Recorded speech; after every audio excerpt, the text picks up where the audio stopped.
E aí, gente boa, tudo bom com vocês? Eu quero falar agora sobre a carne e o sangue. Será que a carne e o sangue vão herdar o reino de Deus? Bom, mas antes de começar, eu quero incentivar você a estar curtindo esse vídeo, a estar compartilhando, a estar me ajudando a fazer com que essa palavra alcance pessoas. Tenho recebido diversos testemunhos de muitas pessoas que têm sido ricamente abençoada com as palestras, com os ensinos, com as mensagens devocionais. Então, quem pode fazer isso é você, tá? Você que tem, né, essa força de sair compartilhando aí com as pessoas nos seus grupos de WhatsApp, né, fazendo aquela propaganda boca a boca, que vai se multiplicando, isso aí vai se multiplicando, tá? O que eu posso fazer é isso que eu faço, que é dedicar um pouco do meu tempo para poder estar estudando, elaborando algum tema, né, vindo aqui gravar, editar. Isso demanda umas 2, 3 horas por dia, né? Às vezes um vídeo rapidinho demanda esse tempo aí. Então o mínimo que você pode fazer, você que veio aqui, né, e está ouvindo, está acolhendo informação, tá? Que você, no mínimo, você curta, né, que isso é relevante. O YouTube entende que ao curtir o vídeo é relevante e ele indica para outras pessoas. Vim aqui pegar informação, né, e ir embora, depois passar essa informação como se fosse sua, aí é complicado, né? Então olha só, gente, a carne e o sangue herdam do reino de Deus, isso não é uma discussão nova não, tá? Isso já é uma discussão que já remonta lá da igreja primitiva, onde nós vemos os primeiros cristãos já debatendo esse tema. Quem é que defendia que a carne, esta carne que nós temos, não herda o reino de Deus? Os gnósticos. Os gnósticos defendiam isso, tá? Que a carne e o sangue não herdam o reino de Deus. Mas, o Igor, não está escrito isso aqui? Paulo não falou isso? Paulo disse isso, mas não somente isso. Paulo disse realmente que a carne e o sangue não herdam do reino de Deus. Só que o texto não para por aí. E eu vou fazer questão de ler com você esse texto para que a gente possa chegar a um denominador comum, tá?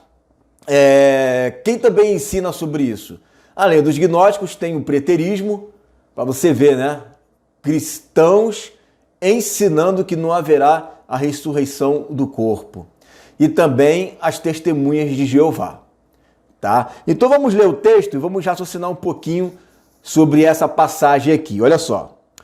1 Coríntios capítulo 15, a partir do versículo 11. Então, ou seja, eu, ou sejam eles, assim pregamos e assim haveis crido. Ora, se prega que Cristo ressuscitou dos mortos, como dizem alguns dentre vós que não há ressurreição dos mortos? Primeira coisa que nós temos que entender. Lucas 20, 38 diz que Deus não é Deus dos mortos, mas Deus dos vivos, porque para Ele todos vivem. A alma não morre. Você concorda comigo? A alma não morre. O espírito não morre. O que morre? É o corpo. O corpo é que morre. A alma não. A alma vai prosseguir para o seu estado aí de latência no Hades. Agora, os corpos, eles sim falecem. Então, quando diz que há ressurreição dos mortos, como prega alguns que não existem, aí ele vai dizer no versículo 13, e se não há ressurreição de mortos, também Cristo não ressuscitou. Todos nós sabemos que depois que Jesus ele morre, ele vai para onde? Para o seio de Abraão. Ele vai dizer isso lá em Lucas 23, 43. Lá com o ladrão da cruz, que hoje mesmo estarás comigo no paraíso. Paraíso, sinônimo de seio de Abraão. Então, para lá ele vai junto com o homem da cruz. E também, ladrão no caso, que Jesus também é da cruz, né? E os dois ali vão para o seio de Abraão. Jesus vai mais além. Jesus também ele vai pregar aos espíritos em prisão. Então Jesus não está, como alguns dizem, dormindo apesar dessa palavra existir na Bíblia, dormir. Mas dormir não é você estar em um estado de completo sono, onde você não está consciente do que está acontecendo. Dormir é uma palavra que você está desligado de alguma dimensão espiritual. Por exemplo, Paulo fala que aqueles que dormem, né, ou vocês que estáveis mortos, né? Então, nós que ressuscitamos em Cristo, então, outrora nós estávamos dormindo, nós estávamos mortos nos nossos pecados, mas acordamos e estamos hoje ressuscitados em Cristo. Mas isso não significa que eu estava antes, né, de aceitar Jesus como um morto literalmente, não. E nem dormindo literalmente. Eu estava em um estado de sonolência espiritual, porque eu não enxergava o mundo espiritual. Esses que estão dormindo no Hades, não é que eles estão tirando um ronco, mas é que eles estão desligados das coisas que acontecem debaixo do sol, que é aqui onde nós estamos hoje, certo? Bom, dito isto, a gente entende então que quando a Bíblia fala de estar morto, né, e ressuscitar, não é a alma, mas sim o corpo. O corpo, sim, né, ele é que falece, ele que se torna um cadáver, né, é o corpo, e esse corpo, ele, ao entrar nesse estado de morte, a alma sai dele, tá? E aí, o que precisa ser ressuscitado não é a alma, não é o espírito, porque ambos não morrem, mas sim o corpo. Vamos continuar. E se Cristo não ressuscitou, logo é vã a nossa pregação e também é vã a vossa fé. E assim somos também considerados como falsas testemunhas de Deus, pois testificamos de Deus que ressuscitou a Cristo, ao qual, porém, não ressuscitou. Está falando de algo que ressuscitou, mas que na realidade não ressuscitou, que está querendo dizer. Se na verdade os mortos não ressuscitaram, ou seja, ressuscitaram ou não ressuscitam, se na verdade os mortos não ressuscitam, ou seja, haverá a ressurreição dos mortos, haverá a ressurreição do corpo, alma e espírito não morre. Porque se os mortos não ressuscitam, também Cristo não ressuscitou. E se Cristo não ressuscitou, é vã a vossa fé e ainda permaneceis nos vossos pecados. Por quê? Porque você crê em um Jesus que não é Deus, que te pode perdoar os pecados. Então não adianta, você não está preso nos seus pecados. Se esperamos em Cristo só nesta vida, somos os mais miseráveis de todos os homens. Mas, agora, Cristo ressuscitou dos mortos e foi feito as primícias dos que dormem. Então Jesus é a primícia dos que dormem. Jesus foi o primeiro a ressuscitar. Ok? Ele foi o primeiro a ressuscitar para não voltar mais para lá. Bom, porque houveram outras ressurreições, mas não a ressurreição com o corpo glorificado. Correto? Então ele é a primícia dos que dormem.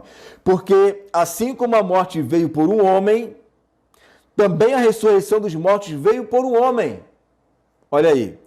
Então essa é a justiça que foi feita. Porque se por um homem veio a morte, a vida também tinha que vir por um homem. Correto? Ah, por que Jesus teve que morrer e ressuscitar? Porque isso é justo. Se um homem trouxe a morte, um homem, por isso que Deus te fez homem, tinha que trazer a vida. Porque assim como todos morrem em Adão, assim também todos serão vivificados em Cristo. Ou seja, se no corpo de Adão o homem morre, pelo corpo de Cristo o homem será vivificado. Mas cada um possui a ordem. Cristo, as primícias, ou seja, ele é as primícias, e depois os que são de Cristo na sua vinda. Observa que não tem uma outra ressurreição para fazer parte do corpo de Cristo após a vinda de Jesus, porque só tem uma vinda. A primeira ressurreição ali, que são primícias, que é o Cristo, Jesus, né? E depois os que fazem parte do corpo de Cristo na sua vinda. Então, esquece isso de pré-tribulacionismo. Versículo 24. Depois disso tudo virá o fim, quando tiver entregado o reino a Deus ao Pai, e quando houver aniquilado todo império, toda potestade e força. Porque convém que reine, o reino milenar, até que haja posto todos os inimigos debaixo de seus pés, inclusive a morte, que é o que vai dizer agora. Ora, o último inimigo que há de ser aniquilado é a morte. Quando que a morte vai ser aniquilada? No juízo. Porque todas as coisas se sujeitou debaixo de seus pés. Mas quando diz todas as coisas estão sujeitas, claro está que se excetua aquele que sujeitou todas as coisas. E quando todas as coisas estiverem sujeitas, então também o mesmo Filho se sujeitará àquele que todas as coisas lhe sujeitou, para que Deus seja tudo em todos. Então o Filho mesmo se sujeitará ao Pai, como sempre foi. Ele sempre foi sujeito, porque aquele que é enviado não é maior do que aquele que envia. E Jesus sempre foi enviado como anjo do Senhor pelo Pai. De outra maneira, que farão os que se batizam pelos mortos, se absolutamente os mortos não ressuscitam. Tá? Então, essa questão aqui de se batizar pelos mortos, ou de se lavar os mortos, porque a ideia aqui do texto é de uma tradição judaica de que se lavava os mortos, justamente com essa ideia de respeitar o corpo. Por isso que eles não usam tatuagem, né?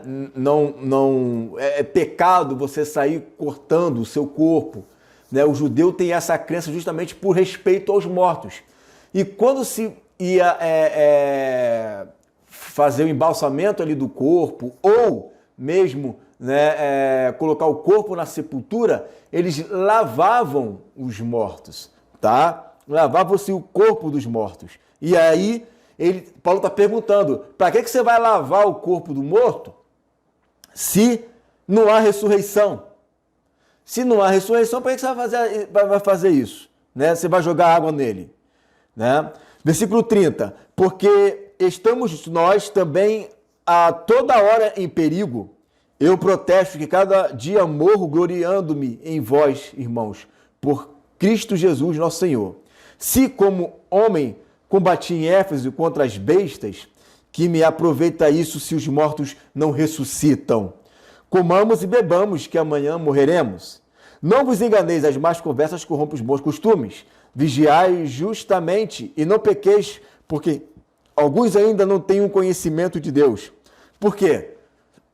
Eles não têm um conhecimento de Deus porque eles achavam que não havia ressurreição. Você dizer isso, que não há ressurreição, você não conhece o Deus que você serve, né? E isso é para a vergonha nossa. Mas alguém dirá, como ressuscitarão os mortos? E com que corpo virão? Insensato! O que tu semeais, gente, a palavra é forte, né? O que tu semeais não é vivificado, se primeiro não morrer. E quando semeias, não semeais o corpo que há de nascer, mas o simples grão, como o de trigo ou de outra qualquer semente. Ou seja, né, você vai lá semear o trigo, você está semeando o trigo, você vai colher o quê? Né? Qualquer outra semente que você planta, que você semeia, você vai colher o fruto dessa semente. Então, se você semeia o corpo, o que há de nascer? Né? Versículo 38. Mas Deus dá-lhe o corpo como quer, e a cada semente o seu próprio corpo. Nem toda a carne é uma mesma carne, mas uma é a carne dos homens, e outra é a carne dos animais, e outra dos peixes, e outra das aves. E há corpos celestes e corpos terrestres. Uma é a glória dos celestes, e a outra dos terrestres.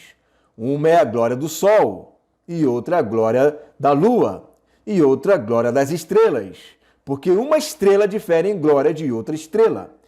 Assim também a ressurreição dos mortos. Semeia-se corpo em corrupção, você semeia o corpo, né, em corrupção, você vai semear esse corpo incorruptível. Uma é a glória terrestre, outra a glória dos celestes. Mas esse celeste que ele está falando aqui é a glória do sol, é a glória da lua. A lua é matéria, o sol é matéria, as estrelas são matérias, só que de glória diferente. Qual é a matéria, né, da Terra? A Terra não tem luz própria, correto? Mas o Sol tem luz própria, mas não deixa de ser matéria, correto? E a Lua, ela reflete a luz do Sol, mas a Lua também é matéria. E assim também as estrelas. As estrelas são matérias. Tem lá os seus átomos, os seus fótons, né? Carbono. Então eles têm as suas matérias ali. A luz é matéria, né? E tudo isso é a glória do celeste. Agora não deixa de ter corpo. Só que é um corpo celestial com a glória do sol, ou com a glória da lua, ou com a glória das estrelas. E aí é que ele coloca: assim também, da mesma forma, acontecerá na ressurreição dos mortos. Semeia-se um corpo corruptível, um corpo terreno, né? Ressuscitará-se um corpo incorruptível, um corpo celestial, da mesma glória do sol, da lua e das estrelas. Matéria, mas é uma matéria celestial. Semeia-se ignomínia, vergonha, ressuscita-se em glória. Semeia-se em fraqueza, ressuscita-se com vigor. A alma, ela não tem do que ressuscitar. O corpo vai ressuscitar, mas com uma matéria diferente. Então não ressuscitou. Você ressuscita aquilo que foi morto. Você trocar a sua natureza do seu corpo e desfazer a primeira, você não está ressuscitando. Você está fazendo uma substituição. E aí não é ressurreição. Se você está substituindo, você não está ressuscitando. Você concorda comigo? Versículo 44. Semeia-se corpo animal, ressuscitará corpo espiritual. Se há corpo animal, há também corpo espiritual. O que é um corpo espiritual? É um corpo celestial. Que corpo é celestial? Com a mesma glória das estrelas, da lua e do sol. Por exemplo, Jesus ele comeu peixe, correto? E ele passou pelas paredes. Então Jesus ele come peixe, matéria, está lá se alimentando, da mesma forma que outras pessoas ressuscitaram e rapidamente foram comer também, porque eu não sei o que acontece, que a pessoa ressuscita com fome, né? E aí Jesus, ao ressuscitar, ele vai comer o peixe, mas ele passa pelas paredes. Isso é um corpo espiritual. Ou você acha que isso é um corpo material, um corpo que passa pelas paredes? O que você acha? Isso é lógico? Isso é raciocínio lógico? Não é. Não tem raciocínio lógico nisso. Isso é espiritual. É a mesma coisa o milagre. O milagre não se explica, mas o milagre ele interage com o mundo material. Está lá o cego de nascença, você coloca as mãos, né, no olho dele, Jesus pega, faz uma lama, né, com a saliva ali, com um pouquinho de terra, coloca ali na mão dele e da terra ele une essas virtudes espirituais com a matéria e dali sai um olho. O material ele se funde com o espiritual, há uma união, há uma fusão disso daí. Então Jesus ele tem um corpo material, mas esse corpo material ele não está preso às leis da física, porque ele é um corpo que é um corpo espiritual. Então, quando eu digo espiritual, não é que ele é fantasma, mas é que ele tem poderes espirituais ativos nesse corpo, como se fosse um X-Men. Você vê o X-Men, cada um com seu poder diferente, tem ali pessoas que passam pelas paredes, mas se você encostar nele é físico. Né? Tem pessoas que voam, mas eles têm um peso que na gravidade de qualquer pessoa que no X-Men não conseguiria permanecer ali voando, iria cair e esborrachar todo. Né? Então, o versículo 46 vai dizer: mas não é primeiro o espiritual, senão o animal, depois o espiritual. Primeiro é o animal, depois o espiritual. O primeiro homem da terra é terreno, o segundo homem, o Senhor, é do céu. Então o que os preteristas vão dizer? Que Jesus, diferente, o preterista diz que Jesus ressuscitou em corpo mesmo. Já os testemunhos de Jeová não, o testemunho de Jeová diz que Jesus ressuscitou em espírito. e os gnósticos também, tá? Ambos vão dizer isso. Agora, esse texto aqui, ele está falando que o Senhor, quando ele morreu, ele foi terreno, mas quando ele ressuscitou, é do céu. Mas Jesus, ao ressuscitar, que é do céu, que é do corpo celestial, ele tinha um corpo material. Então, o corpo material de Jesus, que ele mesmo disse, porque carne e sangue, que um espírito não tem carne nem ossos, né? E como ele tinha. Então, o corpo espiritual, ele tem aí essa particularidade de você ser um corpo celestial em uma fusão com a matéria. Correto? Porque o pessoal acha que espiritual é tudo invisível. Não é. Você multiplicar pão e peixe, isso aí é espiritual, porque é o poder do Espírito, as virtudes do Espírito que está interagindo com a matéria e multiplicando o pão e o peixe. Aquele ato de multiplicação de pão e peixe é um ato material, mas ele é feito pela força do Espírito, senão não haveria como multiplicar. Multiplicar milagrosamente é algo material. Então, milagrosamente o Espírito se funde ao corpo e a matéria se torna celestial. Tá? Qual o terreno, tais são também os terrenos, e qual o celestial, tais os celestiais. E assim como trouxemos a imagem do terreno, ou seja, a imagem, né, de Adão, né, assim teremos também a imagem do celestial. Qual é a imagem do celestial? Jesus glorificado. Então, preterista, Jesus não tinha o corpo glorificado de carne e osso, nós também traremos a mesma imagem celestial dele. E agora digo isto, irmãos, que carne e sangue não podem herdar o reino de Deus, nem a corrupção herdar a incorrupção. Então, de fato, não se pode herdar o reino de Deus debaixo desta matéria que é corrompida. Qual é a única forma que eu tenho de herdar o reino de Deus, não estando preso a este corpo corruptível? Versículo 51. Eis que vos digo o mistério. Na verdade, nem todos dormiremos, mas todos seremos transformados. No momento, olha aí, transformação. É o que está lá em Efésios 3:21, que fala que Deus transformará o nosso corpo abatido segundo a sua semelhança. O corpo não será substituído, mas será transformado. Ele vai passar por um processo de transformação. E ele vai dizer aqui que transformação é essa. Isso era um mistério. Vamos lá. No momento, num abrir e fechar de olhos, ante a última trombeta, olha, a vinda de Jesus é na última trombeta. Quem ressuscitarão? Os que estão mortos em Cristo. A última trombeta é aquela sétima trombeta que está lá em Apocalipse 11:15. E o sétimo anjo tocou a sua trombeta. Mas tem gente dizendo que essa última trombeta que está aqui é a primeira antes da sétima. Cada uma que a gente ouve, né? Não, essa última trombeta aqui é a primeira antes da sétima. Como é que pode? Né? Porque se é a última trombeta, não tem oitava.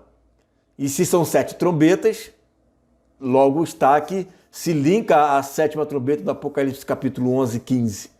É igual aquela explicação que os pré-tribulacionistas dão, né, para Apocalipse 20, que fala: esta é a primeira ressurreição, falando daqueles que foram martirizados por negarem a marca da besta. Eles vão dizer: não, essa é a primeira ressurreição depois da segunda vinda de Jesus. Que Deus me dê paciência, me salve, Senhor. Livra-me do mal. Porque a trombeta soará e os mortos ressuscitarão incorruptíveis. E nós seremos transformados.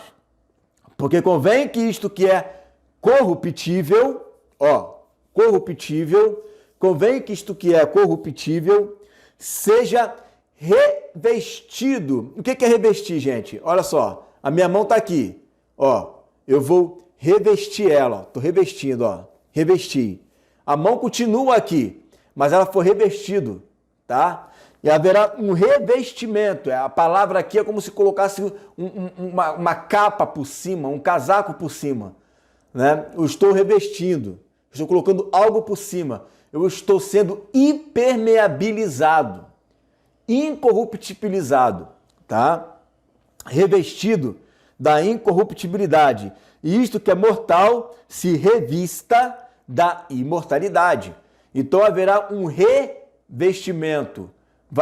Nós já temos uma vestimenta, nós seremos revestidos de uma outra vestimenta, tá? E quando isto que é corruptível se revestir de incorruptibilidade, e isto que é mortal se revestir de imortalidade, cumprir-se-á a palavra que está escrita: tragada foi a morte na vitória, porque agora eu, incorruptível, não vou mais pecar e não vou mais morrer. Correto? Onde está, a morte, o teu aguilhão? Onde está o Hades, a tua vitória? Observa que a vitória sobre o Hades vai ocorrer apenas na ressurreição dos mortos. Tá? É só na ressurreição dos mortos que o Hades ele será vencido. Mas graças a Deus que nos dá a vitória por nosso Senhor Jesus Cristo. Portanto, meus amados irmãos, sede firmes e constantes, sempre abundantes na obra do Senhor, sabendo que o vosso trabalho não é vão. Certo? Então, gente, para finalizar aqui, eu vou ler um texto, tá? De Irineu de Leão, tá? Um texto aqui de Irineu de Leão. Ele vai dizer assim no seu 5º livro, que fala acerca da volta de Jesus e do corpo glorificado, na página 551. Eu vou deixar a página aí para você ler junto comigo. Diz assim: quando este ser mortal for revestido da imortalidade, então se cumprirá a escritura: a morte foi absorvida pela vida, pela vitória. Morte, onde está o teu aguilhão? Morte, onde está a tua vitória?